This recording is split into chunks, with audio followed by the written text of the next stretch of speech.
Bienvenue dans cette vidéo de remédiation en mathématiques où on montre comment diviser des fractions.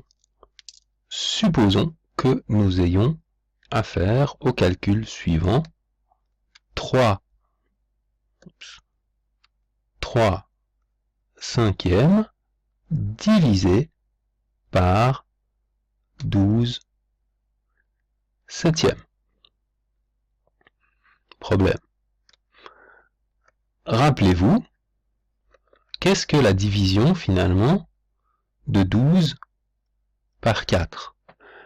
La division des entiers est définie comme étant la multiplication par l'inverse. L'inverse de 4, donc divisé par 4, c'est multiplié par l'inverse de 4, 1 sur 4. 17 divisé par 15, c'est 17 qui multiplie 1 sur 15. L'inverse de 15, c'est 1 sur 15. Alors, qu'est-ce que ça veut dire au niveau des fractions? Ça veut dire que si je voulais diviser 3 cinquièmes par le nombre 12 seulement, eh bien je devrais dire que c'est logiquement 3 cinquièmes qui multiplie l'inverse de 12 qui est 1 douzième.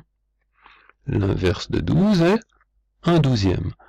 Mais qu'est-ce qu'on peut bien entendre par l'inverse de 12 septièmes? Ce serait 3 cinquièmes qui devrait multiplier l'inverse de 12 septièmes. Qu'est-ce que ça peut bien être que l'inverse de 12 septièmes? L'inverse de 12 septièmes, qu'est-ce que c'est que l'inverse? Pourquoi est-ce qu'un quart est l'inverse de 4? Parce que 1 quart fois 4 donne 1. Pourquoi est-ce que 1 quinzième est l'inverse de 15? Parce que 1 fois 15 sur 1 quinzième fois 15 donne 1. 1 douzième fois 12 donne 1. Donc l'inverse, c'est le nombre qui, multiplié au nombre de départ, donne 1. Donc par qui faut-il multiplier 12 septièmes pour que 12 septièmes fois ce nombre donne 1? Mais vous allez assez facilement vous convaincre que c'est tout simplement 7 douzièmes. Pourquoi? Parce que 7 douzièmes fois 12 septièmes, donc 12 septièmes est mon nombre de départ, il est ici, et je cherche le nombre qui, lorsque je multiplie 7 douzièmes par ce nombre, ça doit donner 1. Évidemment, 7 fois 12 sur 12 fois 7, ça fait la même chose, donc ça donne 1. Ça veut dire que l'inverse d'un nombre entier, c'est toujours 1 sur ce nombre entier, tandis que l'inverse d'une fraction, c'est tout le temps la même, entre guillemets, fraction dans laquelle on a renversé le rôle du numérateur et du dénominateur. Conclusion. Multiplier des fractions, on connaît déjà. Diviser des fractions, c'est multiplier par l'inverse, et l'inverse est simplement la fraction dans laquelle on inverse le rôle du numérateur et du dénominateur. Résultat, 3 fois 7, 21, 5 fois 12, 60.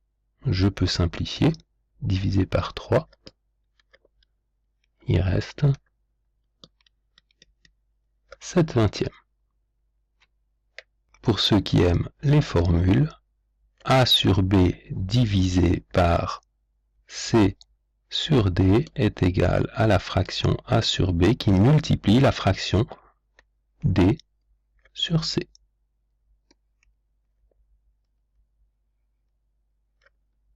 Si vous n'avez pas apprécié ce petit passage par les inverses, on peut aussi voir les choses autrement. 3 cinquièmes sur 7 douzièmes. Finalement, qu'est-ce qui m'embête dans cette fraction? C'est qu'il y a toute cette division pénible. Je peux amplifier ma fraction au dénominateur par 12 septièmes. Alors bien sûr, si j'amplifie le dénominateur par 12 septièmes, je dois amplifier le numérateur aussi par 12 septièmes. Pourquoi est-ce que j'ai choisi d'amplifier le dénominateur par 12 septièmes? Parce que maintenant, ici, ça me fait 7 fois 12 sur 12 fois 7. Autrement dit, je peux simplifier le 7 et le 7, il reste 1. Simplifier le 12 et le 12, il reste 1, puisque c'est une multiplication. Et donc, au numérateur, 7 douzièmes fois 12 septièmes fait 1. Et puis divisé par 1, ça n'est pas très utile. Donc, il me reste uniquement mon 3 cinquièmes fois 12 septièmes, et directement, une fraction sur 1, il n'y a pas besoin d'écrire le sur 1, donc 3 cinquièmes fois 12 septièmes, c'est exactement la même chose. Finalement, 3 cinquièmes au départ, divisé par 7 douzièmes, eh bien, c'est égal à 3 cinquièmes, et je prends la fraction du dénominateur, je transforme la division en multiplication, et j'obtiens, et j'utilise la fraction dans laquelle numérateur et dénominateur ont été inversés. Voilà donc pour le principe de la division des fractions.